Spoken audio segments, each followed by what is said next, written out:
பெருவந்தனை செய்து அரிதற்கு அரும் வெற்றி எய்தி அருவந்தனையும் உருவத்தையும் கண்டி நின்றான். ஒருவன் தனது பதந்தன்னை உளத்துள் வைப்பான்.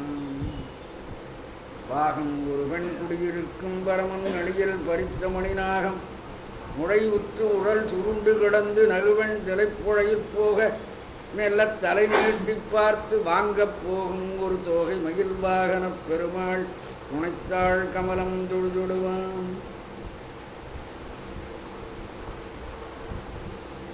அவையேறும் எஞ்சினேன் முத்தமிழை கற்றே அவையேற வைத்தரும் அல்ல சுவையேறும் செந்தமிழ் பன்னூல் விளக்கும் சீர் ஜெகநாதர்கள் அந்த அளித்தாள் சிந்திக்கு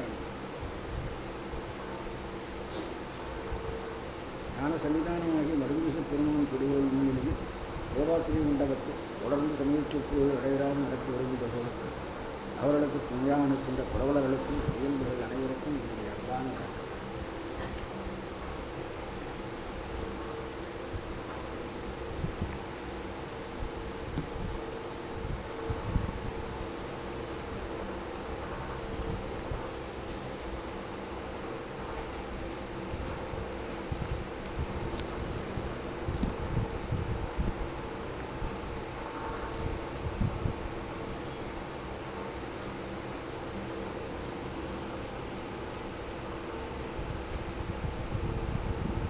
ஒரு செய்தியை சொல்ற பொழுது அப்படியே நேர பொருள் கொள்வது ஒரு முறை, ஒன்று கூட்டி பொருள் செய்வது என்பது ஒரு முறை. சில விஷயங்களை ரகசியமா வைத்திருப்பார்கள் செய்யுள்ள.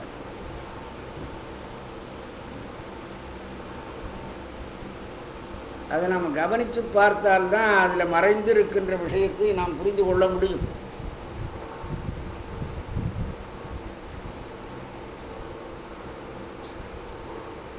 சில வார்த்தைகளை சொல்லுகிற பொழுது உண்மை தெரியாமல் இயற்கையாக வந்துடும்.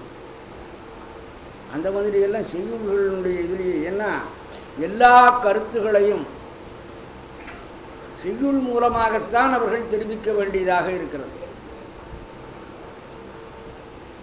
சொல்லுவார், இங்க ஆசிரியர் சொல்லும் பொழுது சொல்லுவாங்க, ஓவியக்காரனால் செய்ய முடியாததையும் காவியக்காரன் செய்ய முடியும்.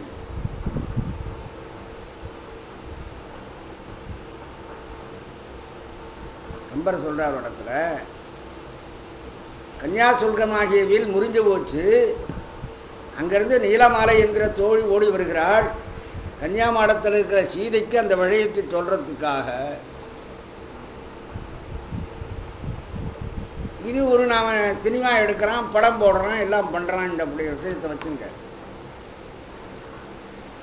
அவன் வரதும் விஷயத்தை சொல்றதும் சினிமாவில் காட்ட முடியும், படங்கள்ல எழுத முடியும். ஆனால் அவள் வந்ததும் வராதுமா இந்த சந்தோஷ மிகுதியினாலே ஒரு இளவரசியை பார்த்து என்ன மரியாதை செய்யணும்ன்ற இந்த மரியாதை மறந்து போறது அன்னைக்கு. அதை சொல்றான் கம்பன், வந்தடி வணங்கிலள்,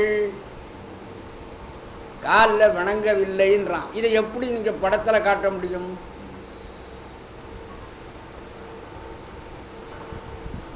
இதுதான் சொல்றது. காவியக்காரன் செய்ய முடியாததையும் ஓவியக்காரன் செய்வானான்னு பார்த்தா, ஆனா ஓவியக்காரன் செய்ய முடியாததையும் காவியக்காரன் செய்து விடுவான். இல்லாததை இல்லை என்று உங்களுக்கு காவியத்துல காட்ட முடியும். இல்லாததை போய் எப்படி காட்டுறது? காட்டினா இருக்கிறது ஆயிடுமே. அது உங்களுக்கு படத்துல காட்ட முடியாது. வார்த்தைகளை சொல்லுகிற பொழுது அதுல சில நுட்பங்கள் அமைந்து கிடக்கும். பாரத போர்ல கடைசியா அஜ்ஞாதவாசம் முடிஞ்சவர்கள் வந்த உட்பாடு இனி போர்தான் என்ற முடிவு ஏற்படுறதுக்கு முன்னால கிருஷ்ணனை தூதாக அனுப்புகிறார்கள். அப்ப கிருஷ்ணன் எல்லாரோடையும் தூது போறதுக்கு முன்னால பாண்டவர்களோடு விசாரிப்பான். ஒவ்வொருத்தரும் பீமன் என்ன சொல்றான், விஜயன் என்ன, அர்ஜுனன் என்ன சொல்றான் என்று எல்லாம்.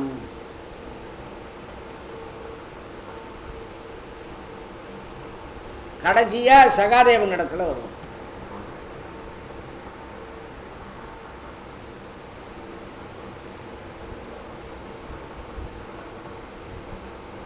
அவங்கிட்ட கேட்பான், உன் அபிப்பிராயம் என்ன, நீ என்ன சொல்கிற, தூது போகலாமா, சண்டைக்கு ஆயத்தம் பண்ணி விடலாமா, இல்லை சண்டை வேண்டாமா, உன்னுடைய கருத்து என்ன. அப்போ சகாதேவன் ஒரு விஷயம் சொல்லுவான். பாட்டு எவ்வளோ அழகாக அமைச்சிருக்கிறார் புள்ளிபுத்தூரார் என்பது நாம் இன்னைக்கும் ஒரு பெரிய விசித்திரமாக அமைச்சிருக்கார். நீ என்ன செய்ய போகிறேன்ற விஷயம் எனக்கு தெரியுமான்னு கேட்குறான். நீ மகாபில்லை, உன் மனசில் என்ன நினைச்சிட்டு இருக்கேன்றது யாருக்கு தெரியும், அடியனுக்கு அது தெரியுமோன்னா. சிந்தித்தபடி நீயும் சென்றாலென் முடிந்தாலென் செறிந்த 100 மைந்தற்குள் முதல்வன் நிலம் வழங்காமல் இருந்தாலென் வழங்கினால் என் கொந்துற்ற குழல் இவளும் முடித்தாலென் விரித்தாலென் குறித்த செய்கை அந்தத்தில் முடியும் வகை அடியேற்கு தெரியுமோ ஆதிமூர்த்தி. நீ மனசில் குறித்திருக்கிற செயல் கடைசியில் எப்படி முடியும் என்கின்ற விஷயம் அடியனுக்கு தெரியுமா ஆதிமூர்த்தி, நீ பகவானாச்சே, நீ என்ன செய்வேன்னு எப்படி சொல்ல முடியும். சிந்தித்தபடி நீயும் சென்றாலென், நீ தூது போனாதான் என்ன, ஒழிந்தாலென் போகாமல் இருந்தாதான் என்ன, செறிந்த 100 மைந்தற்குள் முதல்வன் நிலம் வழங்காமல் இருந்தாலென், அந்த துரியோதனன் நிலத்தை வழங்காமல் இருந்தாலென் வழங்கினால் என் குந்துற்ற குழல் இவளும் முடித்தாலென், திரௌபதி கூந்தலம் முடித்தாதான் என்ன, விரித்தாலென் குறித்த செய்கை அந்தத்தில் முடியும். நீ மனதில் குறித்த செயல் இருக்கிறதே அது இறுதியில் எப்படி முடியும் என்பது அடியேனுக்கு தெரியுமோ ஆதிமூர்த்தி.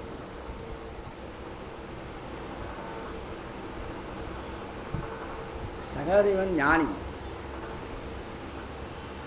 அவனுக்கு விஷயமெல்லாம் தெரியாமல் இருக்காதுன்றது அவனுக்கு தெரியும். வருவது உணரக்கூடிய ஆற்றல் படைத்தவன் அவன் என்பதும் இந்த கோவிந்தனுக்கு தெரியும். இப்போ வருவது உணரக்கூடிய ஆற்றல் படைத்தவனாகிய அவன் எனக்கு தெரியுமா என்ன, நீ போனா என்ன, போகாத போனா என்ன, அவன் நிலத்தை கொடுக்காமல் இருந்தா என்ன, கொடுத்தாதான் என்ன, இவர் கூந்தலை முடித்தாதான் என்ன, முடிக்காத போனாதான் என்ன, விடிச்சாதான் என்ன, எப்படி முடிய போகிறதுன்ற விஷயம் அடியனுக்கு தெரியும். இவ்வளவு தூரம் அவனை ஒரு மரியாதை கொடுத்து அவனை கேட்கறத ஆரம்பிச்சதே அவன் வாயை கண்டனம்னு தான் பார்க்குறான். இந்த தெரிஞ்சுதான் எப்படி நாடகம் ஆடிக்கொண்டு இருக்கிறானா, இல்லை உண்மையிலேயே தெரியாதவனா இருக்கிறான். அவனுக்கு மாத்திரம் தனக்கு எல்லாம் தெரியும்ன்றதை காட்டணும். வெளியார்களுக்கு தனக்கு தெரியும்ன்ற விஷயத்தை காட்டக்கூடாது. இந்த நிலை சகாதேவனுக்கு அந்த நேரத்தில் கேட்கிற கிருஷ்ணனுக்கு நடக்க போற காரியம் எல்லாம் தெரியும்ன்றது தனக்கு தெரியும்ன்ற விஷயத்தை தெரிவிக்கணும். அதே நேரத்தில் அங்க இருக்கிற மற்றவர்களுக்கெல்லாம் இவனுக்கும் நம்மளை போலதான் ஒன்றும் தெரியாது அப்படின்றது தெரியணும். பாட்டில் எப்படி ரெண்டும் காட்ட முடியும், காட்டலாம். அதான் கவியனுடைய சாமர்த்தியம். கடைசி வரி பார்த்துங்க, அந்தத்தில் முடியும் வகை அடியேற்கு தெரியுமோ ஆதிமூர்த்தி. இதான் மற்றவர்கள் காலில் விழுந்தது. கிருஷ்ணன் எப்படி அதை அர்த்தம் பண்ணான்னு தெரியுமா, அந்தத்தில் முடியும் வகை அடியேற்கு தெரியும் ஓ ஆதிமூர்த்தி. அப்படி அர்த்தம் பண்ணிட்டான் கிருஷ்ணன். எனக்கு தெரியும்ன்றான் கிருஷ்ணனுக்கு. ஆனால் பாட்டை பிடிக்கிறவர்கள் மற்றவர்களெல்லாம் நினைச்சிருவாங்க அடியனுக்கு தெரியுமோ ஆதிமூர்த்தி, நீ என்ன செய்ய போற, எப்படி நடக்க போகிறது இந்த விஷயன்றது எங்களுக்கெல்லாம் தெரியுமா. அப்பா அவன் எப்படி நகரம் எப்படி இருக்கிறானோ, அர்ஜுனன் எப்படி இருக்கிறானோ, பீமன் எப்படி இருக்கிறானோ, அது மாதிரி தான் நானும். எனக்கு நீ நடத்த போகிற நாடகம் என்னன்னு தெரியாது அப்படின்னு சொல்லிவிடும். இது வெளியார்களுக்கு தனக்கு தெரிந்ததை வெளியிலே காட்டக்கூடாமல் ஜோசியக்காரன் உண்மையை சொல்லக்கூடாதுன்னு ஒரு சத்திய வாக்கு யார் சொன்னான்னு தெரியல. இன்னைய வரலையும் எவனும் சொல்றதில்லை. கேட்டால் அது கண்ணை மறைச்சிருங்க.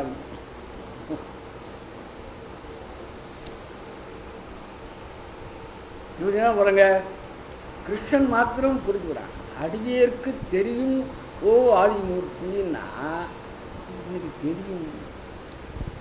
தெரிஞ்சதை அவன் சொல்லியிருக்கணும்ல, சொல்லியிருக்கான்.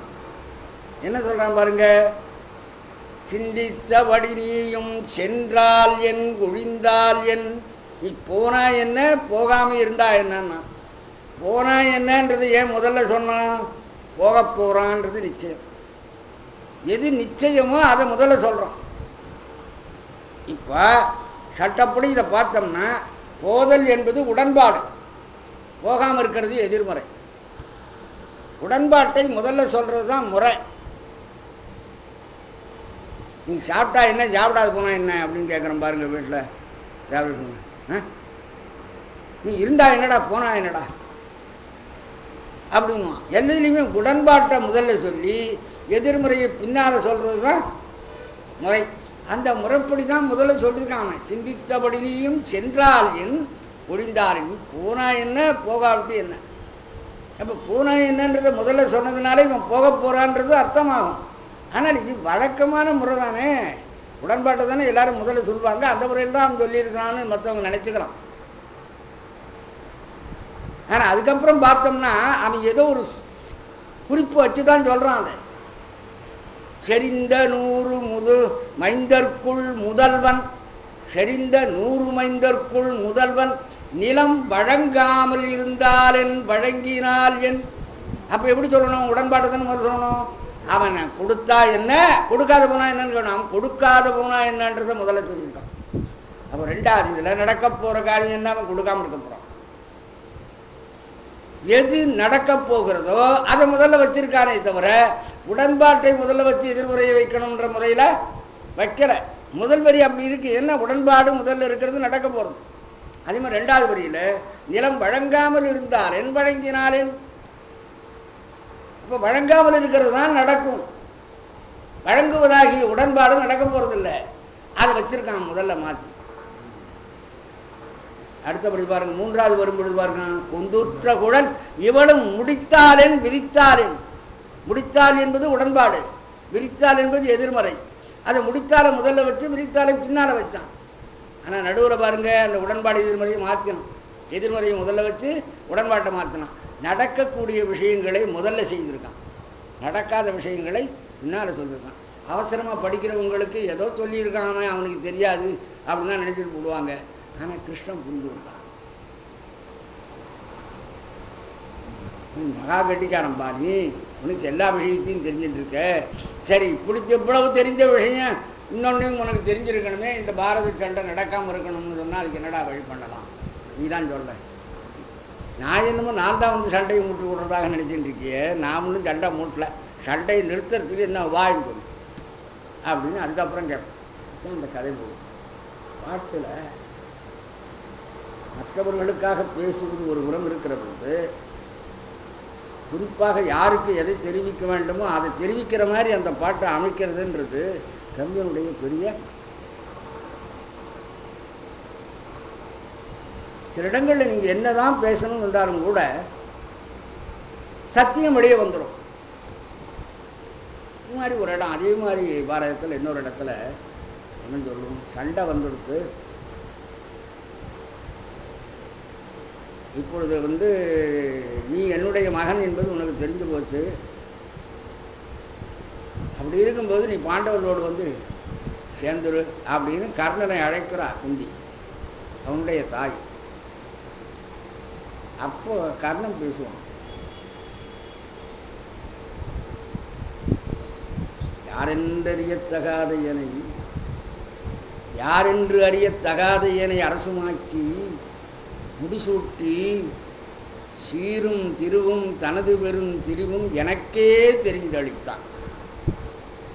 யார்? துரியோதனன். யாரென்று அறியத்தகாத எனை அரசுமாக்கி முடிசூட்டி சீரும் அரசும் எனது பெரும் திருவும் எனக்கே தெரிந்தளித்தான். பாரிந்தறிய நூற்றுவர்க்கும் பழிதீர்வென்றி பாண்டவர்க்கும் போரென்றறிந்தும் செய் நன்றி போற்றாதவரில் போவேனும். நன்றி கட்டவனை போல நான் போலாமா? நேர்த்தி வரலாம், அவன் தான் என்னை காப்பாற்றிருக்கான். எனக்கு கௌரவத்தை உண்டாக்கிருக்கு. நிறைய சொல்லுவாங்க. கூட உண்டு உரிய தம்பியரும் சுத்தமானவரும் என்னடி வணங்க தோற்றமும் ஏற்றமும் அளித்தான்.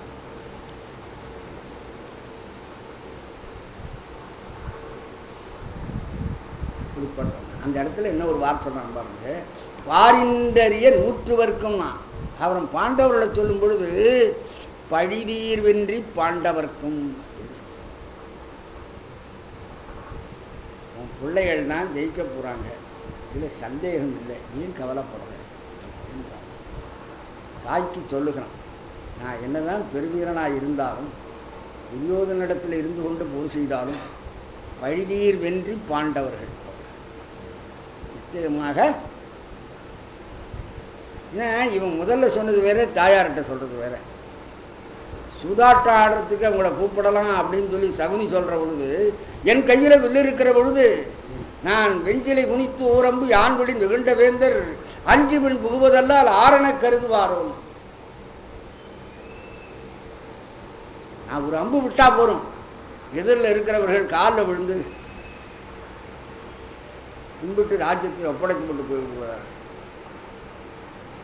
இருக்கும்போது இதுக்கு வஞ்சனை கொண்டு வெல்ல மதிப்பது வாளால் வெல்ல அஞ்சினமாயினன்றோ. அப்படி நான் வஞ்சனையினாலே ஜெயிக்கணும்னு நினைக்கிறாரே இந்த சகுனி, அது வாளால் வெல்லுவதற்கு பயந்தால் தானே அப்படின்னு கேட்போம். அப்போ சகுனி வேலுங்கெழுமா பார்க்குறான் கர்ணன். இதுதானே இதுதான் திரௌபதி கல்யாணத்துக்கு போயிருக்காங்க. அப்ப நீ வல்லியா, குரு வந்து உதவாங்கிட்டு ஓடணும்லாம். அப்ப சொல்றான், துப்புரோடு அமுத செவ்வாய் திரௌபதி துணைத்தோள் வேட்டு கைப்படு சிலையினோடும் காவலர் கலங்கி வீழ மெய்ப்படு முனியாய் வந்து விசையன் வில் இழுத்த போதும் இப்பொழுது இருந்த வீரர் யாவரும் இருந்திரோமோ.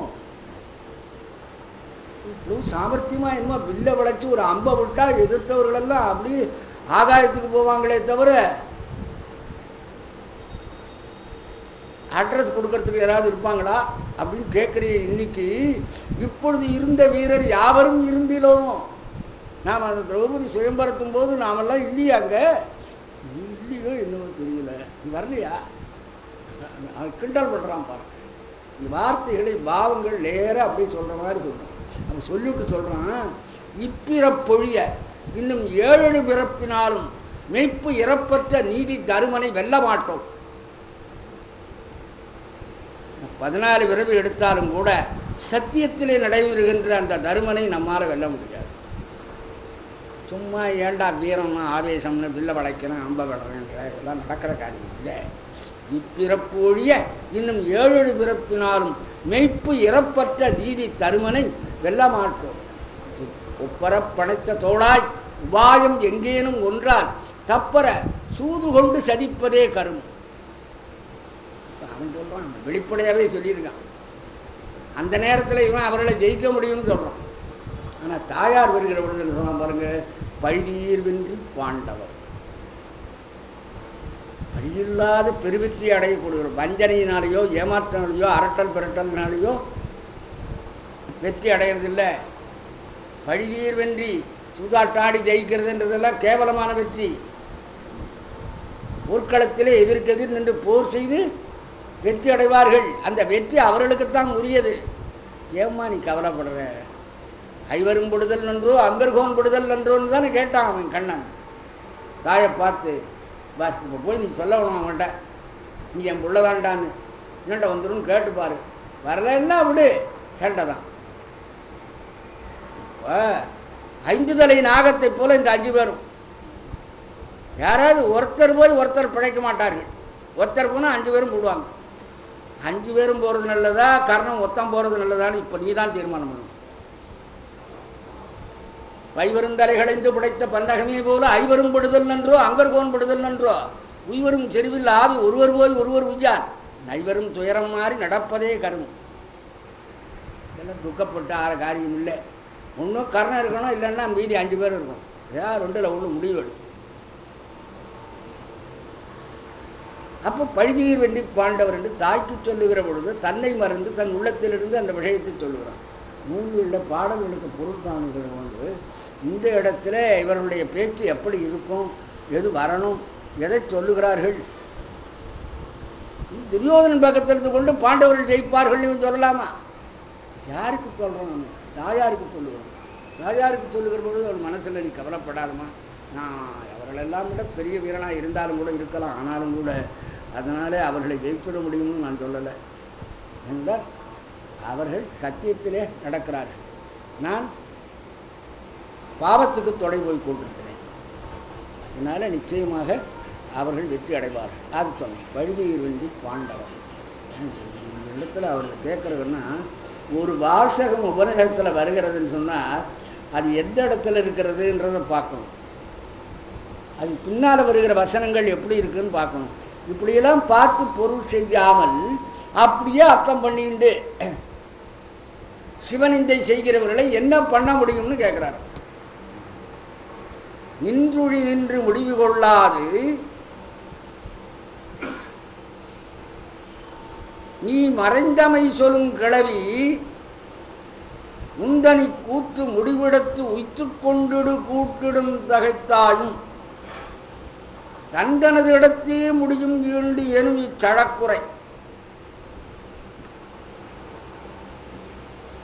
நின்றுழி நின்று முடிவு கொள்ளாது நீ மறைந்தமை சொல்லுங்கிழவி உபனிடத்திலே நீ மறைந்த செய்தியை கூறுகின்ற வார்த்தைகள், நீ மறைந்தமைகளை சொல்லுகின்ற கிழவி. சிவபெருமானை பார்த்து சொல்லுகிற வார்த்தை, பெருமானே நீ மறைந்தமை சொல்லும் கிழவியை நின்றுடி நின்று முடிவு கொள்ளாது, அந்த வார்த்தை எந்த இடத்துல இருக்கிறதோ அந்த இடத்துல அப்படியே வச்சு முடிவு கொள்ளாமல் உன் தனிக்கூற்று முடிவிடத்து, அந்த வார்த்தை முடிகிற இடத்துல உன்னுடைய வாசகம் எப்படி இருக்குன்னு பார்த்து பொருள் செய்யணும். அப்படி சொல்லாமல் இருக்கிற இடத்தை வச்சுக்கிட்டு அதில் இருக்கிறது என்ன பொருள் வச்சு உன்னை குறைவாக பேசுகிறார்கள்.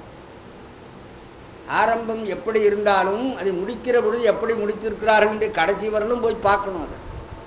அது மாதிரி பார்க்கணும்.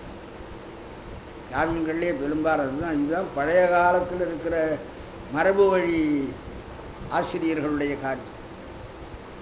புதுசாக படிக்கிறவர்கள் அந்தந்த பாட்டு அப்படி அர்த்தம் அதோடு முடிஞ்சு போச்சு அப்படின்னு முன்னும் பின்னும் இருக்கிற விஷயங்களை ஒப்பு நோக்கி அதற்கேற்ப அதுக்கு பொருள் சொல்லணும். அதுதான் இங்கே சொல்றார். நீ மறைந்தமை சொல்லும் கிளவி, நீ மறைந்திருக்கின்ற செய்தியை சொல்லுகின்ற சொற்கள் நின்றுடி நின்று முடிவு கொள்ளாது, எந்த இடத்துல இருக்கிறதோ அந்த இடத்திலேயே வச்சு முடிவு சொல்லாமல் உன் தனிக்கூத்து உன்னுடைய ஒப்பற்ற வார்த்தையானது முடிவிடத்து முடிகின்ற இடத்திலே உய்த்து கொண்டு கூட்டிடும் தகைத்தாள். நாம புத்தி சாமர்த்தியத்தினாலே கொண்டு போய் கூட்டி பொருள் சொல்ல வேண்டும். அப்படியே வச்சு பொருள் சொல்லக்கூடாது. திருமுருகாற்றுப்படையில் ஒரு 2 வரி 6 முகத்தினுடைய செயலை சொல்ல வருகிறார் நக்கீரர். ஒரு இடத்தை சொல்றார். குறவர் மடவகள் கொடிபோல் சிப்பின் மடவரல் வெள்ளியோடு நகையமர்ந்தன்று. வள்ளியோடு விளையாடி கொண்டிருக்கிறது ஒரு முகம். இதுதான் அதில் சொல்லியிருக்கிற விஷயம். குறவர் மடமகள் கொடிபோல் சிப்பின் மடவரல் வெள்ளியோடு நகையமர்ந்தன்று. வள்ளியோடு விளையாடி கொண்டிருக்கிறது. விளையாடுதலை விரும்பியது. நகை அமர்ந்தன்று. நகைன்னா விளையாட்டு, சிரிப்பு, சந்தோஷமா இருக்கிறது. அதை அமர்ந்தன்று விரும்பியது. எது? ஒரு முகம். இது அப்படியே வச்சு அர்த்தம் பண்ணியிருக்கிறார் முன்னால் எழுதிய உரையாசிரியர். நச்சினார்க்கினியர் உரை எழுத வந்தார். அவர் பார்த்தார், இது அப்படியே வச்சா ஒரு தப்பு இருக்கிறது. இது அப்படியே நின்றுடி நின்று முடிவு கொள்ளக்கூடாது. அது கடைசியில் எப்படி கொண்டு போய் முடிகிறதுன்னு பார்க்கணும். அதை பார்த்து விட்டு அதுக்கு ஏற்ப கொண்டு கூட்டித்தான் அதை முடிவு பண்ணணும். கொண்டு கூட்டு என்கின்ற பொருள்களில் மகாமன்னர் நச்சினார்க்கினியர் 3ஆம் சூத்திரத்தை 36ஆம் சூத்திரத்தோடு கொண்டு கூட்டுவார் தொல்காப்பியத்தில். மதுரை காஞ்சியில் 12வது வரியில் இருக்கிற ஒரு சொல்ல 416வது வரியில கொண்டு கூட்டுவார். நீண்ட பாட்டது குண்டு குட்டி தான் பொருள் செய்யணும். இங்க பாருங்க, குறவர் மடமகள் கொடிபோல் நிசிப்பின் மடவரல் வள்ளியோடு நகைய வந்தன்று. என்ன சொல்லிருக்காரு? வள்ளியோடு விளையாடுதலை விரும்பியது ஒரு முகம். அதானே அதில் சொல்லப்பட்டிருக்கிறது. அதில் வள்ளியை பற்றி சொல்லிருக்கிற வார்த்தை என்ன? குறவர் மடமகள் கொடிபோல் நிசிப்பின் மடவரல் வள்ளி. இதை அப்படியே வச்சு அர்த்தம் பண்ணினா வள்ளிக்கு 2 தடவை மடன்னு வந்துருக்கு. குறவர் மடமகள்னு ஒரு தடவை சொல்லிட்டார்ல, அப்புறம் மடவரல் வள்ளின்னு திரும்பியும் சொன்னா என்ன அர்த்தம்? கூறியது கூறல் மாதிரி இருக்கிறது. இது குற்றம் அல்லவா? இந்த மாதிரி ஒரு ஆசிரியர், ஒரு பெரிய ஆசிரியர் நக்கீரர், அவர் போய் இந்த மாதிரி பாட்டு எழுதுவாரா? என்ன பண்ணணும்னு கேட்டார். இது மாதிரி நேரவே வச்சு அர்த்தம் பண்ணிட்டு இருக்காங்க மற்றவங்க. நின்றூடி நின்று முடிவு கொள்ளுதல் என்பது அதுதான். அங்கங்க அப்படியே வச்சு முடிவு பண்ணி விடுறது. இது எப்படி பண்ணணும்னு பார்த்தாரு. குறவர் மடமகள் கொடிபோல் நுசிப்பின் வள்ளியோடு மடவரல் நகைய மருந்தென்று மாற்றினார். இந்த மடவரலை நகை விளையாட்டோடு சேர்த்தார்.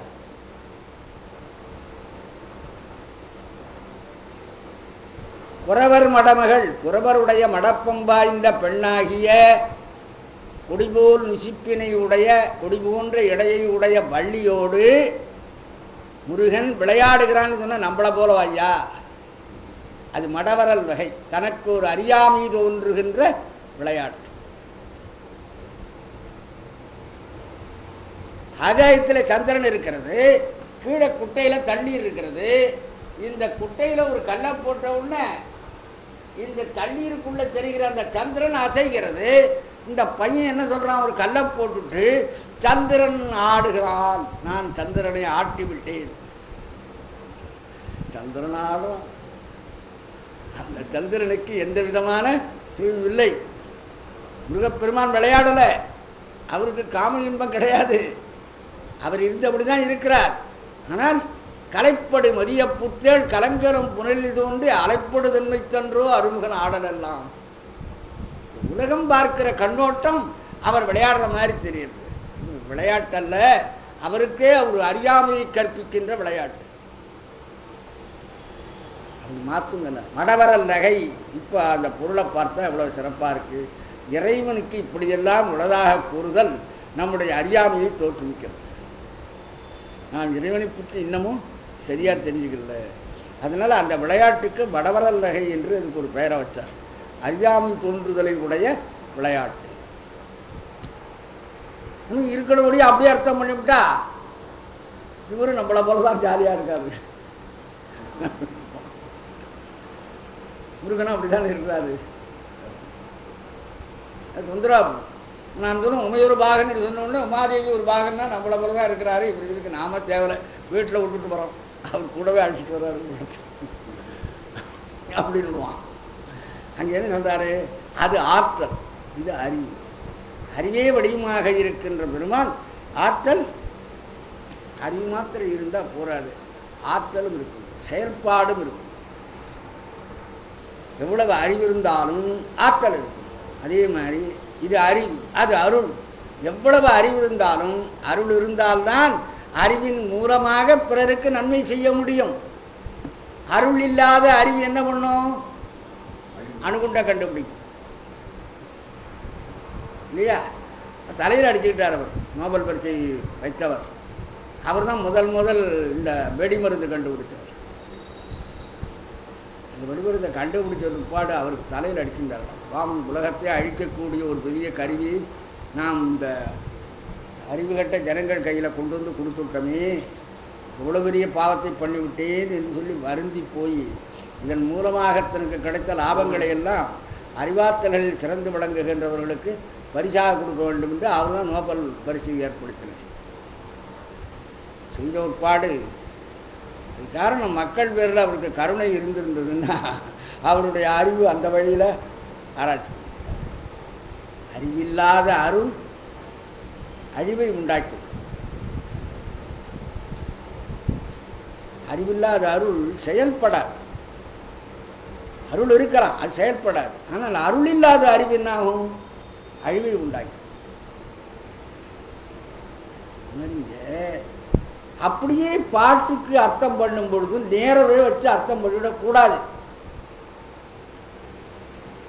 கொண்டு கூட்டு பொருள்கோள், மொழிமாற்று பொருள்கோள், ஆற்றொழுக்க பொருள்கோள், சிங்க நோக்கு பொருள்கோள் அப்படின்னு எல்லாம் ஒவ்வொன்றுக்கும் பாட்டுக்கு எப்படி பொருள் செய்வது என்பதற்கு பல விதிகளை சொல்லியிருக்கிறார். ஆற்றொழுக்க, அறிமுக நோக்கம் என்று இப்படியெல்லாம் அதுக்குரிய பொருள்கோள் முறைகள் எல்லாம் சொல்லப்படுகிறது. பாருங்கள், ஒரு திருக்குறளில் உண்ணாமை உள்ளது உயிர்நிலை, ஊனுண்ண அண்ணாத்தல் செய்யாது அலறு.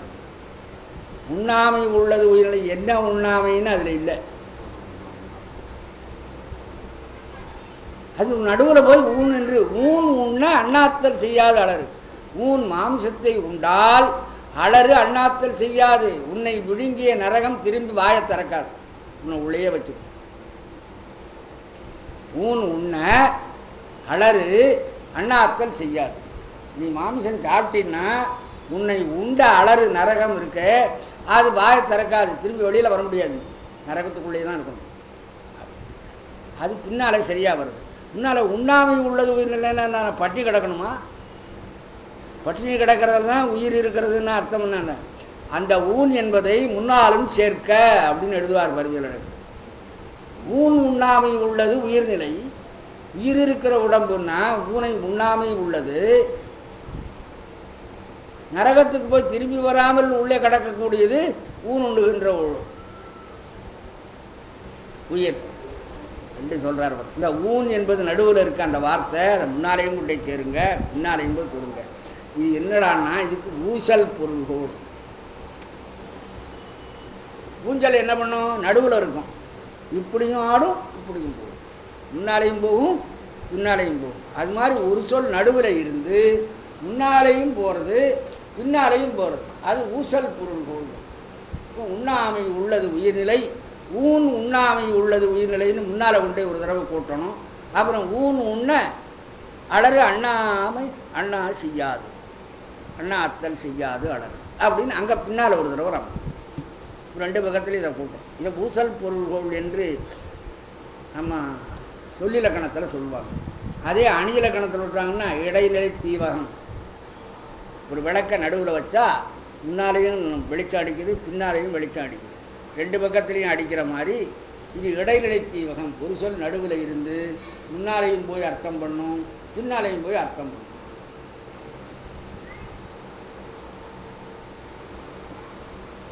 ஏன்னா சொல்லதிகாரத்தில் இந்த ஆராய்ச்சியெல்லாம் வரும் இலக்கணங்கள்ல. ஏன்னா எழுத்ததிகாரத்தில் உங்களுக்கு சொற்கள் புணர்ச்சி விதிகள் தான் வரும், சொல்ல எப்படி சேர்க்கறது. சொல்லதிகாரத்தில் ஒவ்வொரு சொல்லுக்கும் உடைய வேல்யூ எப்படி அப்படின்றத பற்றி ஆராய்ச்சி எப்படி உபயோகப்படுத்துகிறாங்க. அந்த மாதிரி இங்கே சொல்கிறாரே, அதுதான் சொல்கிறாரு. நின்றுடி நின்று முடிவு கொள்ளாது ஒரு செய்யுள்ள இறைவனுடைய ஆற்றலை பற்றி சொல்லக்கூடிய வார்த்தைகள், சில வார்த்தைகள் மறைத்த வார்த்தைகளாக இருக்கும். அது உபநிஷதங்களில் அதிகமாக இருக்கும், மறைவான வார்த்தைகள் இருக்கும்.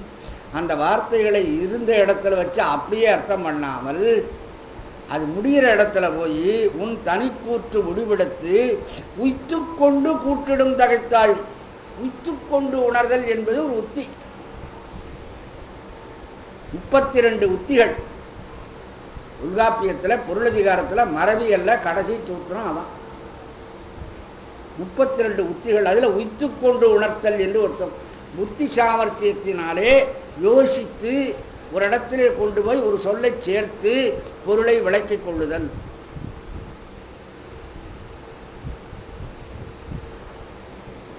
இதை உத்தின்னா என்ன? புத்தி நுட்பம். அதுதான் உத்தின். புத்தியினுடைய நுட்பம், மதிநுட்பம்.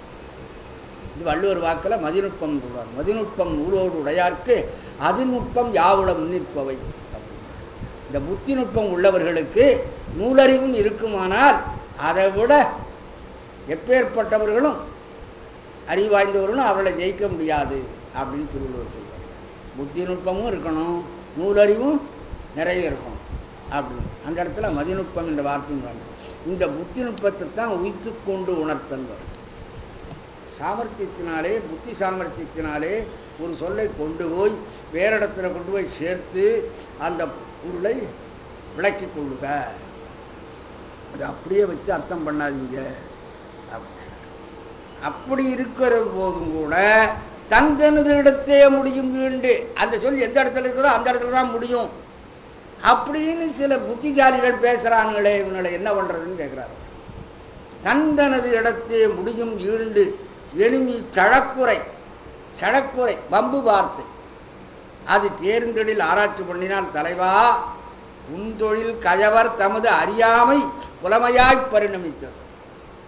முட்டாள்களுடைய அறியாமைத்தன்மை இருக்கிறது, அது புலமையாக ஆகிவிட்டது. நான் ஏதோ படித்தவங்க மாதிரி எல்லாரும் காமிச்சுக்கிறார்கள், அவருடைய அறியாமையே புலமையாக பரிமளிக்கிறது. ஒரு பாட்டில் ஒரு சொல் வந்திருக்குமானால் அதனுடைய எந்த இடத்துல அந்த பாட்டினுடைய கருத்து முடிகிறதோ அந்த முடிகிற இடத்தோட வச்சு ஒத்துட்டு பார்த்து தான் பொருளை சொல்ல வேண்டுமே தவிர அந்த இடத்துலையே அப்படியே முடிச்சிடக்கூடாது. அப்படியே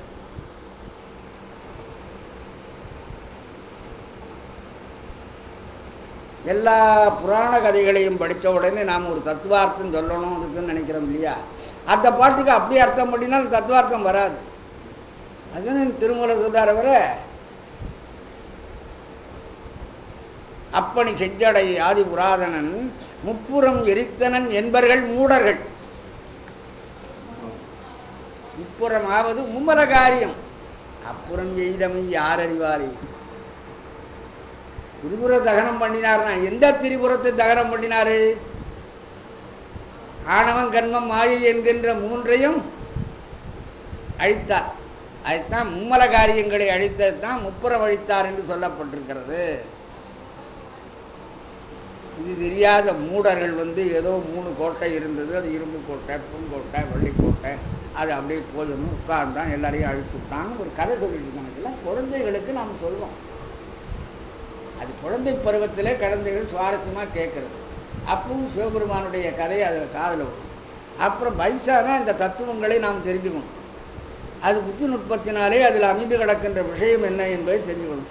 ததீசி உத்தரப்படலம் என்று கந்தபுராணத்தில் ஒரு பகுதி வரும், கடைசியில் தட்சகாண்டத்தில் வரும். அந்த பகுதியில் ஒவ்வொரு காரியத்தையும் ஏன் இறைவன் செய்தார், அப்படி இறைவனை பற்றி ஏன் சொல்லப்படுகிறது, அதுக்கு என்ன நுட்பமான விஷயம், அது அதில் பூரா லிஸ்ட்டு மாறி கொடுத்து ததீசி முனிவர் சொல்லுவதாக அதுக்குரிய விளக்கங்கள். இதெல்லாம் சாதாரணமாக இது ஒரு பைத்தியம் செய்கிற காரியம் மாதிரி சிவபெருமானுடைய இதையெல்லாம் நீங்கள் சொல்கிறது ரொம்ப தப்பு. மண்டை ஓட்டையை சுற்றி கழுத்தில் போட்டுருக்காரு, பிக்ஷா பாத்திரத்தை எடுத்துக்கொண்டு பிச்சை எடுக்கிறார் என்று இதெல்லாம் சொன்னால் இது கிண்டல் பண்ணுற காரியம் இல்லை. இதிலெல்லாம் ஒரு தத்துவங்கள் இருக்கிறது, அந்த தத்துவங்களை தான் அப்படி சொல்லியிருக்கிறார் அப்படின்னு அதை சொல்லுவார். இந்த மாதிரி ஒரு பொருளை நாம் ஆராய்ச்சி பண்ணி தெரிந்து கொள்ள வேண்டும் தவிர அந்த இடத்துல அதுக்கு என்ன அர்த்தம் சொல்லி அப்படி சொன்னால் எதை எப்படி சொல்லுவது என்று ஒன்று இருக்கு இல்லையா?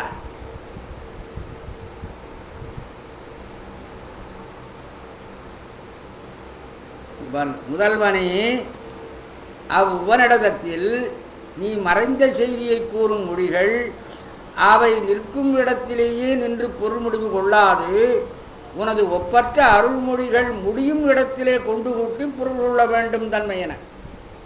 அப்படி இருக்கவும் அது தேராது. அச்சொற்கள் நின்ற இடத்திலேயே பொருள் முடிவு கொள்ளும் என்கின்ற பொய்மொழியை சில பேர் சொல்லுகிறார்களே, இது கீழ்மக்களின் அறியாமையே புலமை என்னும் பெயர் கொண்டு விகாரப்பட்டது போலும். அறியாமையே புலமையாய்விட்டது.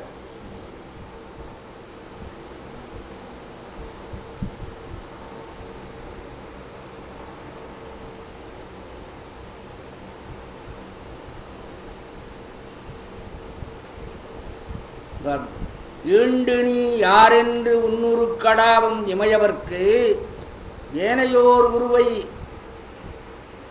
ஆண்டு நீ இருத்தாய் எனில் வலுவாகாது அடுக்குமோ.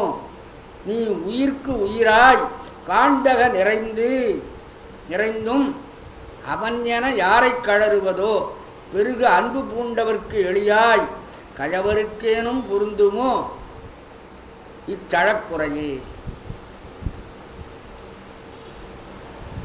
பெருகு அன்பு பூண்டவர்க்கு எளியாய், பெருத்த அன்பு உடையவர்கள் இருக்கிறார்களே அவர்களுக்கு ரொம்ப எளிமையாக வருகின்றனர். ஆனால் அரியவருக்கெல்லாம் அரியவனாக இருக்கிறவன் அவன். மணிக்காவது சொல்லுவார், அருமையில் எளிய அழகே போற்று. யாருக்கும் அகப்படாதவன், தனக்கொரு உருவும் தனக்கொரு வடிவமும் என்றும் இல்லாதவன். அப்படிப்பட்டவன் மாணிக்கவாசகருக்காக மண் சுமந்து புற்கொண்டு அக்கோவால் முத்துண்டு புன் சுமந்த பண்ணு. பார்க்க தன்னை எவ்வளவு எளிமையாக செய்து கொள்ள முடியுமோ அவ்வளவுக்கு தன்பால் அன்புடையவர்கள் இருக்கும் இடந்தோறும் அந்த இடம் வரையிலேயும் வரக்கூடிய ஒரு எளிமை இறைவனுக்கு உண்டு. அவன் அரியவன் என்று சொல்லி அந்த வார்த்தையை வைத்துக்கொண்டு நமக்கு அவனுக்கும் சம்பந்தம் இல்லை, அவன் எங்கேயோ இருக்கிறான், அவனை பார்க்க முடியாது, நாம் அவனோட பேச வேண்டாம், இது சிவமும் வேண்டாம் ஒன்றும் வேண்டாம் அப்படின்னு நினச்சிடக்கூடாது. நீங்கள் அன்பினாலே எழுப்பீர்களே ஆனால் அவன் அன்புக்கு எளிமைப்பட்டு உங்கள் அளவுக்கு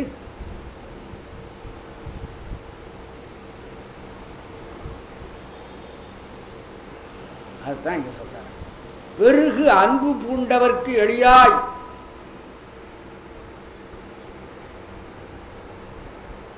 வெள்ளமாக பெருகுகின்ற அன்பை பூண்டவர்களுக்கு எளியவனாய் விளங்கும் பெருமானி. உவனிடம் கூறுமார் என்ன விஷயம்? நீ யார் என்று கேட்ட தேவர்களுக்கு நீ கூறும் மறுமொழியில் வரும் ஏனையோர் பற்ற சொற்களை, நீ யார் என்று கேட்ட பொழுது நான் திருமால், நான் பிரம்மன், நான் இந்திரன் அப்படின்னு சொல்லுவதாக உபனிடத்தில் கீனோபனிடத்தில் ஒரு இடம் வருகிறது.